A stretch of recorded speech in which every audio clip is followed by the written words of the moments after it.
Have you ever looked at your life? I mean, really looked at it and realized that every single thing you believed was a lie? That the person sleeping next to you, the one who promised to love you forever, was nothing more than a brilliant, beautiful stranger? My name is Elena, and this is the story of how my perfect life shattered into a million pieces, and how I used every single one of those sharp, broken pieces to build a new future for myself. A future he never saw coming. This story doesn't start with a bang, or with me finding a lipstick stain on his collar. No, it started with a paperclip. A simple silver paperclip left on the marble countertop of our kitchen island. You see, my husband Mark was a man of obsessively clean habits. A place for everything, and everything in its place. He was a successful financial advisor, and his entire world was built on order, precision, and control. A stray paperclip was an anomaly, a tiny metallic weed in the perfectly manicured lawn of our existence. I remember picking it up, its cold metal feeling like an omen in my warm hand. I should have thrown it away. But something, a little whisper in the back of my mind, told me to hold on to it. I slipped it into the pocket of my robe. It was the first piece of a puzzle I didn't even know I was trying to solve. Our life from the outside was the picture of success. We lived in a beautiful modern house with floor-to-ceiling windows that overlooked a serene, tree-lined suburb. Mark was charming, ambitious, the kind of man who could command a room with a smile. I had built a comfortable life around his. I was a freelance graphic designer, which gave me the flexibility to manage our home, to be the perfect hostess for his client dinners, to be the supportive wife. We were a team, or so I thought. We had the 2-car garage, the golden retriever named Sunny, the annual vacations to places with clear blue water and white sand. We laughed together, we finished each other's sentences, or at least I believed we did. But now looking back, I can see the hairline fractures. The way he'd sometimes pull his phone just a little too close to his chest when a notification popped up. The mandatory late-night client meetings that started becoming more and more frequent. The subtle shift in his compliments, from "you look beautiful" to a more generic, distant, "that's a nice dress." I dismissed it all. Stress, I told myself. The pressure of his job. I made excuses for him. I was the chief architect of my own delusion, carefully plastering over every crack with a smile and a reassuring thought. But that paperclip, it was different. It was a piece of a world that wasn't mine. It was out of place. And in a life built on a foundation of perfect order, the one thing that is out of place is the thing that holds all the secrets. The following Tuesday, Mark was working from home. He was in his study on a video call. I brought him a cup of coffee, my usual routine. As I set it down on his desk, I saw it. The same kind of silver paperclip, holding together a small stack of documents that were not from his office. The logo on the top page was different. A stylized A that I didn't recognize. He saw me looking, and his hand casually but quickly slid a folder over the papers. "Thanks, honey," he said, his smile a little too wide, his eyes not quite meeting mine. "No problem," I replied, my own voice sounding strangely distant to my ears. That was the moment the whisper in my mind became a voice. A clear, cold, and determined voice. It said, "Something is wrong. Find out what," and so I began. Not with a dramatic confrontation, not with tears and accusations. No, I began with silence. I began with observation. I began what I would later come to call the Paperclip Plan. Have you ever tried to investigate the person you share your life with? It feels dirty, wrong. Every time I'd casually glance at his phone when he left it on the table, a wave of guilt would wash over me. I felt like I was betraying him. The irony of that feeling is almost laughable now. But in those early days, the cognitive dissonance was unbearable. I was the trusting wife. Suspicion wasn't in my nature. But the seed had been planted, and it was growing, fed by 1,000 tiny drops of doubt. The Paperclip Plan was simple in theory. Gather information without raising suspicion. I was a ghost in my own home, listening, watching, remembering. I started noticing patterns. He always took a shower the moment he came home from his late meetings. He'd started using a new cologne, something muskier, more expensive than his usual scent. And his phone? His phone was a fortress. It never left his person. The password, which used to be our anniversary, had been changed. I needed a break. A piece of hard evidence. And I got it. Not from a dramatic discovery, but from a simple, mundane act. It was trash day. I was taking out the bins. As I wheeled his office wastebasket to the large bin outside, a crumpled receipt fluttered out. It was from a high-end Italian restaurant in the city, a place we never went to because Mark claimed he didn't like the cuisine. The date was from 2 nights prior, a night he was supposedly at a team-building event. The total was for 2. And it was paid with his credit card. My hands trembled as I smoothed out the paper. There it was, in black and white, a lie. A concrete, undeniable lie. It wasn't just a feeling anymore. It was a transaction. He had spent $187 on a dinner for 2, with someone who wasn't me. I felt the world tilt. I leaned against the cool plastic of the trash bin, my breath coming in short, sharp gasps. The pain was physical, a sharp stabbing sensation in my chest. This was the first real crack in the foundation of my life, and it was a chasm. I wanted to storm into his study, slam the receipt on his desk, and scream. I wanted to see the guilt on his face. But that little voice, the one that had started this whole thing, spoke again. It was calmer now, colder. "This is just a receipt," it said. "This is a single piece of a much larger puzzle. If you confront him now, he will lie. He will have an excuse. A client dinner, a business expense. He will gaslight you until you doubt your own sanity. No, you need more. You need so much more that he cannot possibly explain it away." So I did something that felt both terrifying and empowering. I took a picture of the receipt with my phone. Then I crumpled it back up and threw it in the bin. I went back inside, my face a mask of calm. I made dinner. I asked him about his day. I listened to him talk about the fictional team-building event, about how they'd done escape rooms and how his team had won. Every word was a fresh cut, but I didn't let it show. I was an actress in the play of my own life, and my performance had to be flawless. The Paperclip Plan was no longer a vague notion. It was a mission. And I had just completed my first successful intelligence-gathering operation. The war for my future had begun, and the first battle was fought over a crumpled piece of paper in the garbage. Once you know for sure that you are being lied to, the entire landscape of your relationship changes. Every word your partner says is run through a new filter, a filter of suspicion and analysis. The man I had loved for 8 years became a subject to be studied. His tells, the way he scratched his nose when he was being evasive, the slight pause before he answered a question about his whereabouts. It all became data. And I was a relentless scientist. My investigation moved into a new phase. I needed digital evidence. The paper trail was a start, but the truth lives online, in the digital whispers between people. I couldn't access his phone, but I had one advantage he had never considered. I managed the household bills, including the phone bill. One evening, after Mark had fallen asleep, I logged into our mobile carrier's account. My heart was pounding so hard I was sure it would wake him up. I navigated to the detailed usage report. I filtered the data for the past 3 months, looking for a pattern, for a number that appeared too frequently. And then I found it, a single phone number. It appeared dozens of times a week. Long calls late at night when he was supposedly working. Brief calls during the day. Text message chains that spanned hundreds of messages. This was it. The source of the paper clips, the fancy dinners, the new cologne. This number had a name, and I was going to find out what it was. The next day, using a pretext call, posing as a representative from a loyalty program to verify details, I got a name. Aria. The name was like a punch to the gut. It was elegant, beautiful, and utterly foreign to me. Who was she? A colleague? A client? A random stranger? A deep, frantic online search began. I combed through every social media platform I could think of. LinkedIn, Instagram, Facebook. I searched for Aria in connection with Mark's firm.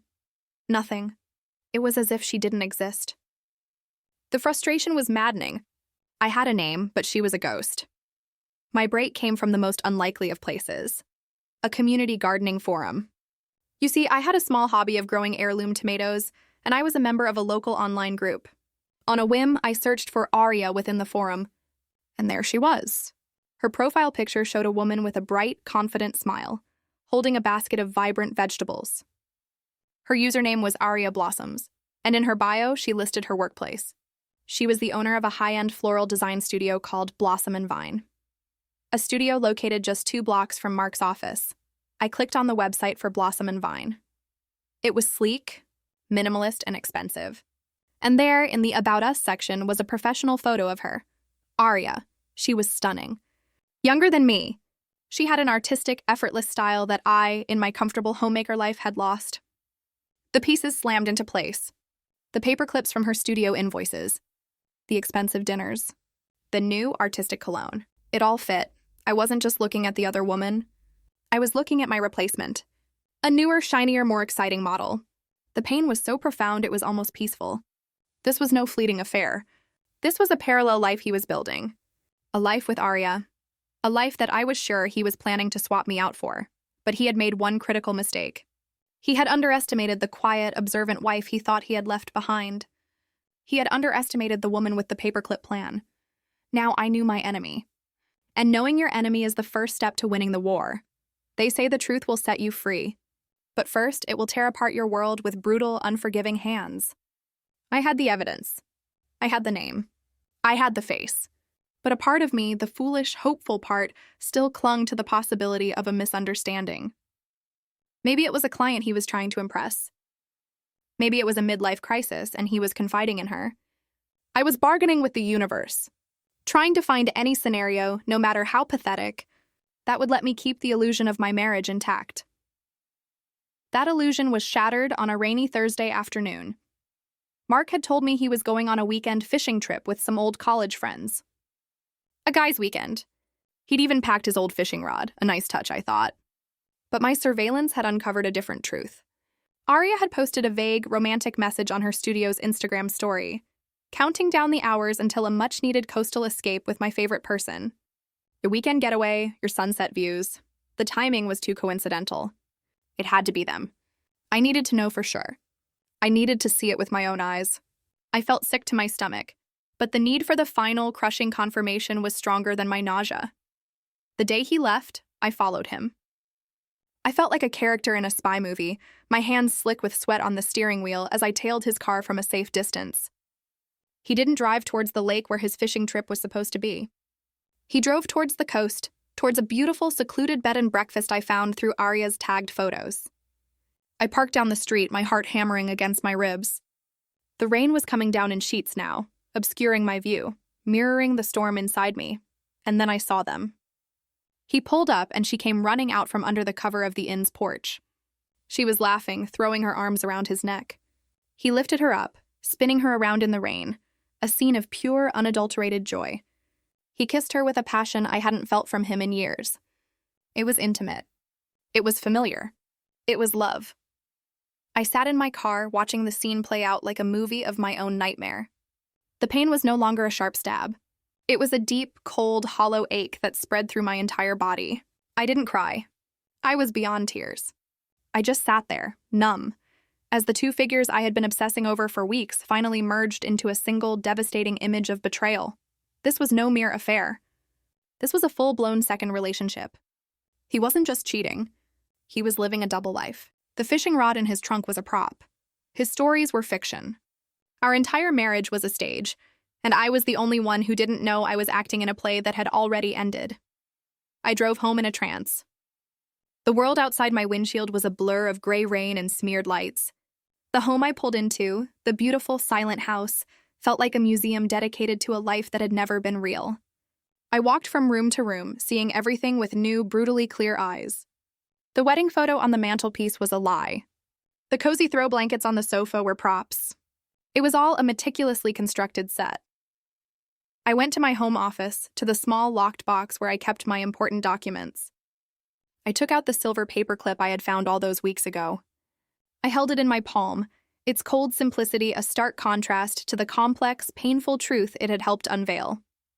The phase of investigation was over. The phase of grieving what little I allowed myself was passing.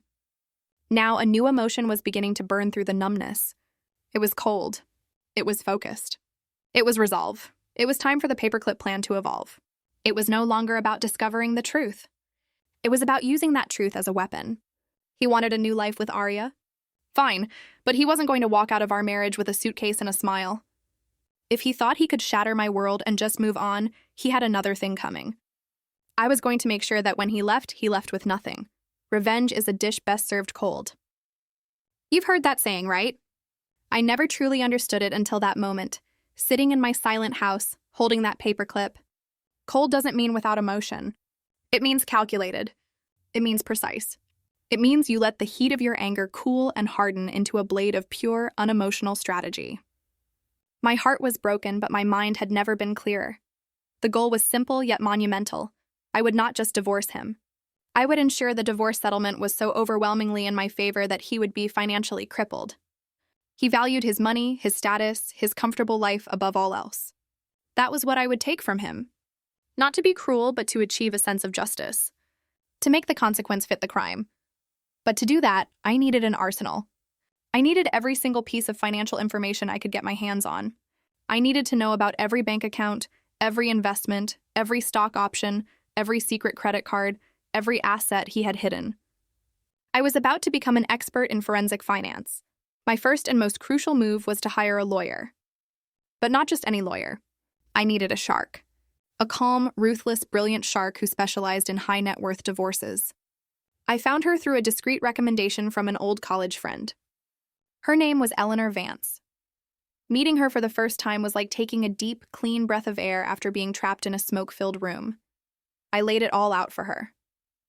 The affair, the evidence I had so far, my suspicions about hidden assets. She listened, her expression neutral, taking meticulous notes.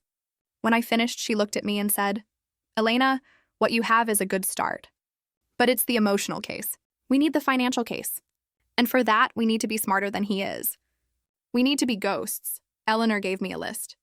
A list of documents to find, of statements to copy, of accounts to identify. She told me to be patient, to be a ghost in my own home just as I had been. The game was the same, but the stakes were infinitely higher. And so I began the most nerve-wracking period of the entire plan. I became a digital and physical shadow. When Mark was in the shower, I would quickly photograph the contents of his wallet with my phone. I memorized credit card numbers, bank names.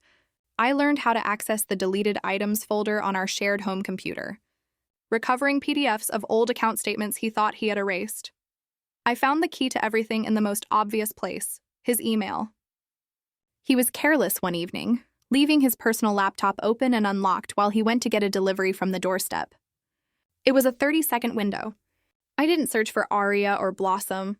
That would be too obvious. I searched for financial keywords. Investment statement, brokerage, portfolio update. And I struck gold. I found emails from a financial management company I had never heard of.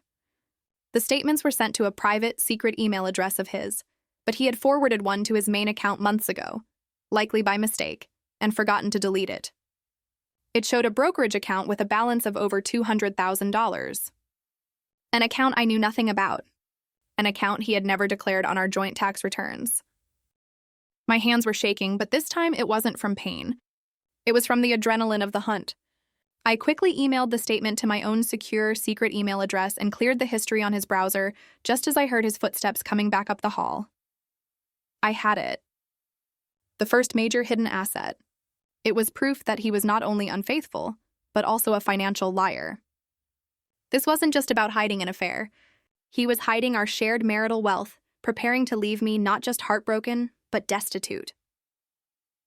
The Paperclip Plan was now a financial audit. And with every hidden document I uncovered, every secret account I discovered, I wasn't just gathering evidence. I was gathering ammunition. And I was preparing for the battle of my life. In any war, intelligence is everything. And sometimes, the best intelligence doesn't come from documents, but from people. I knew about Aria's business, Blossom and Vine. I knew it was successful. But a question began to gnaw at me. Was Mark funding it? Was our shared marital money being funneled into his mistress's boutique? The thought made my blood run cold. It was one thing for him to spend money on her with dinners and gifts. It was another thing entirely if he was investing our future in her business. I needed to know. But how? I couldn't exactly walk in and ask for their financial records. Then I had an idea. It was risky. It was bold. Some might even call it crazy. But it was brilliant. I decided to become Aria's client. I created a new professional email address under the name Elara Consulting, a fictitious event planning business.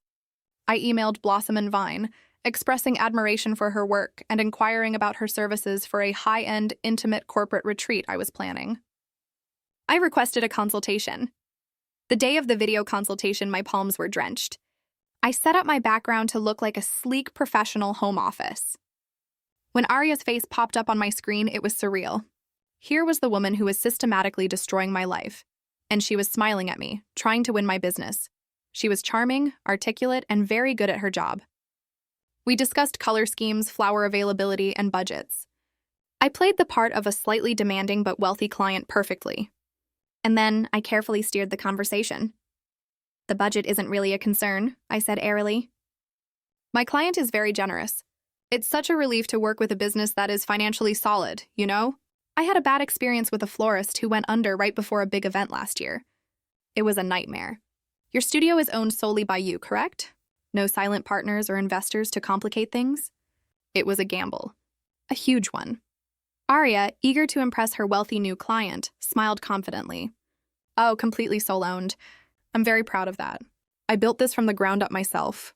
"Well," she added with a slight conspiratorial blush, "I had some encouragement from a very supportive partner recently, but it's all my own capital and sweat equity. No outside investors. Bingo." The encouragement was no doubt the emotional support he was giving her. But the sole-owned and my own capital part was the key. It meant Mark, for all his lies, hadn't sunk a massive amount of our money into it. At least not yet. This was a crucial piece of information. It meant his financial crimes were primarily about hiding assets for himself, not funding a new joint venture with her. This simplified things. My target was his hidden wealth, not a tangled web of business investments. Our consultation ended with me promising to be in touch after I finalized dates with my client. I never emailed her again. But I had gotten what I needed. I had looked my enemy in the eye, and she had unknowingly handed me a vital piece of my strategic puzzle. The web was tightening around Mark. He was oblivious, still playing the part of the devoted husband and the passionate lover, believing he was juggling his two lives with perfect skill. But he didn't know that his wife had become a master strategist. He didn't know that his mistress had just confirmed a key part of our case. He was walking through a minefield, and I was the one who had laid every single mine. There is a strange, suspended feeling in the air before a hurricane hits. The birds stop singing. The wind dies down. The world holds its breath.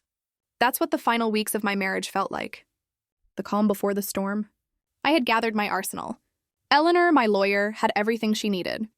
The hidden brokerage account, the records of his spending on Arya, the timeline of his lies. Our case was a fortress. My performance as the happy, trusting wife became an Oscar-worthy masterpiece. I was calm. I was affectionate, even. I'd suggest we watch a movie together. I'd make his favorite meals. I listened to him talk about his stressful work, nodding sympathetically, all the while knowing that the source of his stress was probably the effort of maintaining his elaborate deception. I even initiated a conversation about our future. "You know, Mark," I said one night over a glass of wine, "we've been so focused on our careers. Maybe it's time we started thinking about a vacation. A really long, luxurious one. We have the savings, don't we?" He shifted uncomfortably. "Savings are tighter than you think, Elena. The market's been volatile. We need to be careful." I just smiled. "Of course, honey. You're the financial expert. I trust you." The lie was so smooth, so effortless. It was a test, and he failed it spectacularly. He was already laying the groundwork to claim we were financially strained, to minimize what he would have to pay me in the divorce. Little did he know, I had a document in my safe sent by Eleanor that was about to detonate his entire narrative. It was the final piece. A forensic accountant, hired by Eleanor, had used the information I provided to trace the hidden brokerage account back even further. He discovered that Mark hadn't just hidden this money. He had been systematically funneling money from his annual bonuses into it for the past 5 years. 5 years. The affair with Arya might have been the last 18 months, but the financial betrayal, the secret planning for an exit, had been going on for half a decade. The scale of the deception was breathtaking. It wasn't a mistake. It wasn't a midlife crisis. It was a long-term, coldly calculated plan to secure his financial future at my expense. The day we filed the divorce papers was a Tuesday. I remember the light in the kitchen was particularly bright that morning. Mark was humming, making coffee. He was in a good mood. He had a weekend planned with Arya. I placed the cup of coffee I had made for him on the counter. Then I placed the thick legal envelope next to it. "What's this?" he asked, his smile not yet faltering. "It's for you," I said, my voice calm, steady, and utterly devoid of emotion. "I think you should read it. He picked it up, his brow furrowed. He pulled out the stack of papers. I watched his face as he read the first line. I saw the confusion, then the dawning comprehension, then the sheer, unadulterated panic. The color drained from his face. He looked from the papers to me, his eyes wide with shock. The mask had finally slipped. For both of us, the performance was over. The war was about to begin. If you've never seen a proud, controlled man completely unravel, it is a shocking sight. The calm, collected Mark vanished, replaced by a sputtering, angry, and terrified stranger. The first few days after he was served were a whirlwind of chaos. "What is this, Elena? This is insane," he shouted, waving the papers in the air. "A hidden account? What are you talking about? This is a mistake." "It's not a mistake, Mark," I said, my voice still eerily calm. "I know about the account ending in 3482. I know about the quarterly transfers from your bonuses. I know about Aria. I know about the weekends, the dinners, the paperclips from her studio. I know everything. The mention of the specific account number, the name Aria, the paperclips. It was like watching a building collapse in slow motion." His arguments, his bluster just crumbled. He had been so sure he was safe, so sure he was the smartest person in the room. The realization that I had known, that I had been playing him for weeks, months, was a psychological blow he could not withstand. Then came the bargaining. The anger turned to pleading. "Elena, please, it was a mistake. It didn't mean anything. It was just a stupid fling. I'll end it right now, I swear. We can go to counseling. We can fix this." He was crying. Actual tears. But they weren't tears of remorse for hurting me. They were tears of fear for what he was about to lose. I could see the difference now. I could see right through him. "It's too late for that, Mark," I said. "You didn't make a mistake. You made a plan. For 5 years. This wasn't a fling. It was a second life. And you don't get to keep it." His lawyer, a flustered man who was clearly outmatched by Eleanor, tried to negotiate. They offered a settlement, a generous one by normal standards. It would have given me the house and a decent alimony. But it would have left him with his salary, his future bonuses, and most importantly, the hidden account. He would have walked away wounded but not destroyed. Eleanor and I rejected it outright. We laid our cards on the table. We presented the evidence of the hidden account, the proof of its long-term existence, the records of his dissipation of marital funds on his affair. We made it clear that we would be pursuing not just half of what we had, but a disproportionate share due to his fraud and waste. We would be going after his future earnings. We would drag his name and Aria's through the mud in court. The threat was not an empty one. We had the evidence to back it up. Mark's lawyer advised him to settle. The risk of going to trial was too high. A judge would not look kindly on such a flagrant case of financial deception. The final negotiation was a thing of beauty to watch. Eleanor was a chess master, and Mark was out of moves. He sat across the table from me, a broken man. The charm was gone. The confidence was gone. All that was left was a shell, facing the consequences of his own actions. He signed the agreement. The terms were simple and, for him, devastating.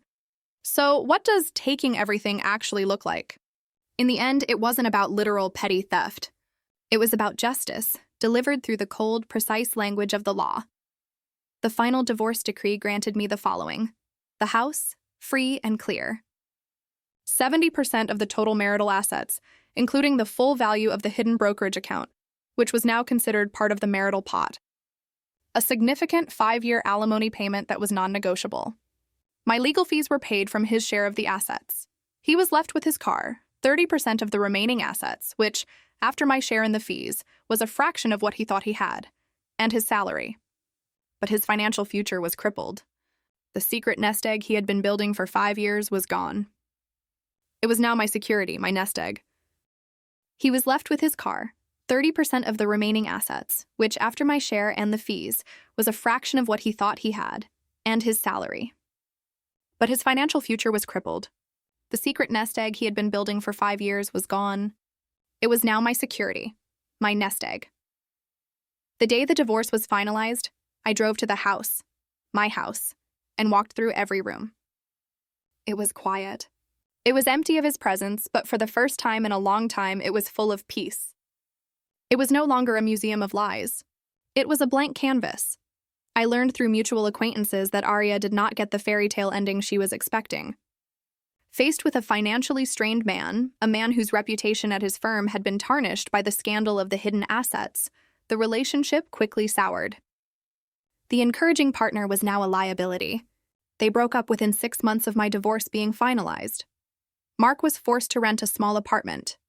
The word in his industry got around. A man who lies so easily to his wife isn't exactly considered trustworthy with client money. His career stagnated. The golden boy had fallen and the fall was hard. As for me, I didn't throw a party. I didn't gloat.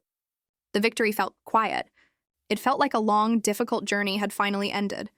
I had set out to take everything from him, and in a legal and moral sense, I had. But the most valuable thing I took wasn't the money or the house. It was my self-respect. It was my future. It was the knowledge that when I was pushed to the edge, I didn't break. I didn't become a bitter, screaming victim. I became smart. I became strong. I became the architect of my own salvation. The Paperclip Plan was over. It had been a success beyond my wildest dreams. But it was also a chapter of my life I was ready to close. I had a new life to build. A real one this time. Built on a foundation of truth and strength and hard-won peace. If you're listening to this, maybe you're going through your own betrayal. Maybe your heart is broken and the future looks dark and terrifying. I want you to know something. You are stronger than you think. The pain you feel right now is not a life sentence. It is a fuel. It is the energy you will use to rebuild. My story is not just a story of revenge. It's a story of reclamation. I reclaimed my power. I reclaimed my future. I reclaimed the narrative of my own life. Revenge wasn't about hurting him because he hurt me. It was about restoring balance. It was about ensuring that the wrong he did had a consequence that matched its scale. The moral of my story isn't destroy the person who destroyed you. The moral is this: never, ever underestimate the quiet one. The person who is observing, who is thinking, who is patient. The person who appears to be just going along might just be the one who is carefully, methodically planning their next move. Betrayal changes you. It hardens you in some places and makes you more tender in others. It teaches you to trust your instincts. That little whisper that told me to pick up the paperclip? That was my instinct, and it was right. Listen to that voice in your own life. I also learned that the best revenge is not a life of bitterness, but a life of profound and absolute success and peace. The ultimate win was not watching him fall, but watching myself rise. I took the broken pieces of my old life and I built something new, something stronger, something that was truly, completely mine. So if you find yourself in the ruins of a life you thought was real, don't just sit in the rubble and cry. Look around. Pick up the pieces. Even the smallest, most insignificant-looking one. A receipt, a changed password, a paperclip. Hold it in your hand. And then begin your own plan.